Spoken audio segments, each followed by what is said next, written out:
Hello, tudo bem com você? Seja bem-vindo ao canal. Eu sou o professor Álvaro Cândido e neste vídeo eu falarei sobre a atmosfera e a sua importância para a climatologia e a meteorologia. Vamos lá? Bom, então, primeiramente, apresentar as camadas, as principais camadas da atmosfera. Então, perceba que temos aí a camada mais próxima da superfície, a troposfera. Depois temos a estratosfera. Temos aqui a tropopausa, que divide a troposfera e a estratosfera. Temos aqui a pressão exercida em cada uma dessas camadas e também a altitude dessas camadas. Outro ponto a ser observado é a variação da temperatura.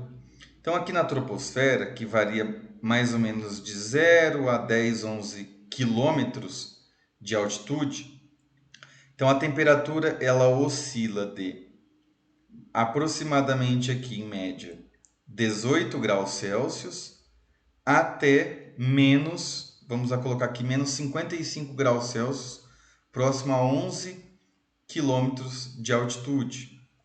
Na estratosfera, essa temperatura ela aumenta até aproximadamente aqui menos 5 graus Celsius. Então aqui para exemplificar que há uma variação de temperatura e isso ocorre devido a vários fatores.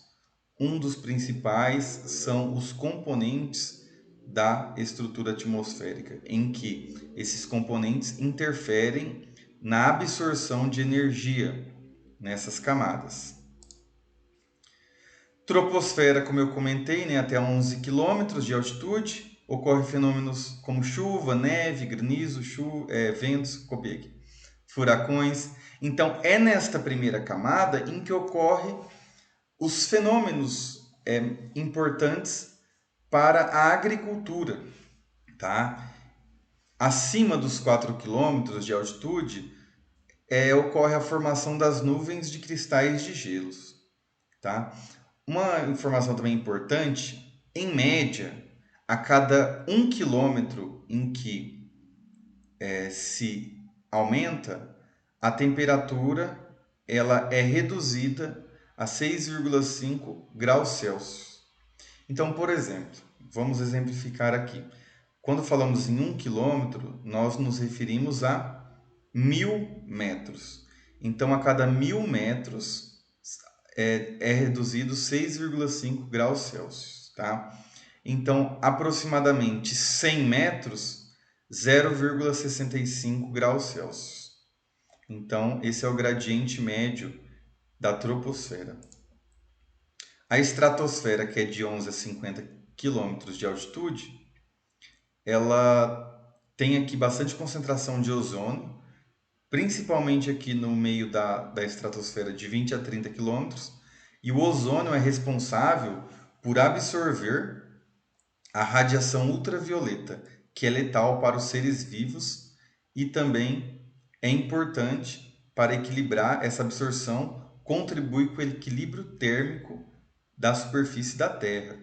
Então, se não houvesse o ozônio nesta camada, a radiação ultravioleta iria atravessar e iria prejudicar, né, os seres vivos.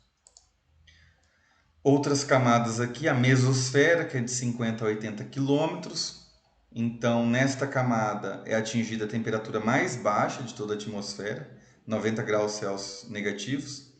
E tem outras camadas também, termosfera, ionosfera e exosfera, que é uma apresentação geral, não é uma bem detalhada não, mas para apresentar aqui principalmente que existem divisões, cada estrutura da atmosfera possui as suas características e é na troposfera que ocorrem os principais fenômenos para a agricultura.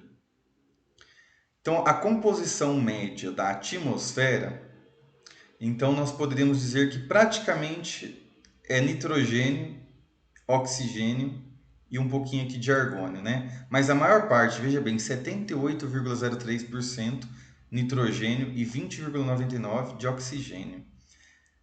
A quantidade de nitrogênio, oxigênio e hidrogênio é praticamente fixo, ou seja, quase não altera. Já a quantidade de CO2 é variável. Aqui tem os outros elementos, mas em quantidade bem inferior. O vapor d'água na atmosfera, ou seja, o H2O em forma de gás, ele depende da temperatura e das fontes de vapor d'água. Então, regiões em que possui lagos, rios, próximo ao mar, vai haver maior vapor d'água da atmosfera, diferente dos desertos.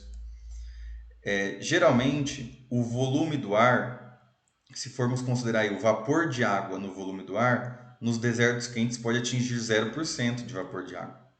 Em regiões quentes e úmidas, de 5 a 6%, sendo que o valor médio é de 2 a 3%. Lembrando que o vapor de água, né, ou seja, a água presente aí na atmosfera, em forma de gás, atua como termorregulador.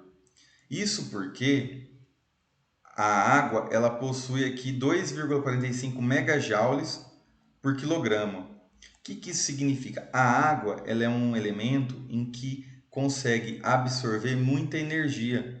Então isso funciona como um termorregulador.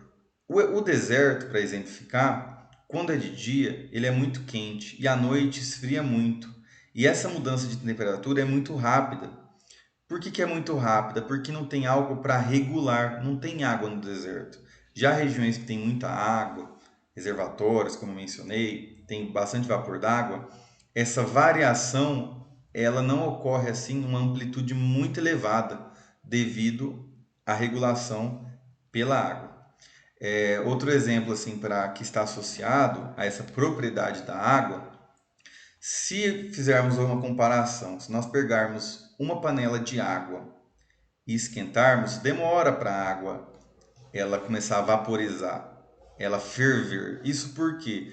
Porque a água ela vai recebendo essa energia e demora para ela passar para o estado de gás, né? E se você perceber, a água ela demora para aquecer mesmo, num fogão normal. Já outros elementos, por exemplo, o próprio ferro da panela, quando você acende, né, a chama, ele já esquenta rapidamente.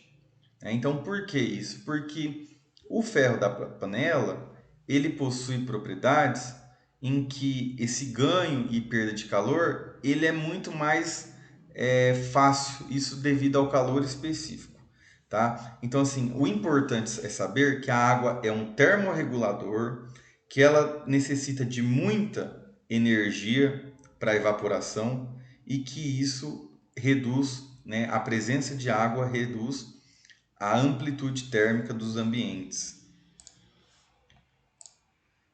Tá? Então essas foram as referências utilizadas. Eu espero que você tenha gostado deste vídeo. Se você gostou, dá uma curtida e até o próximo vídeo.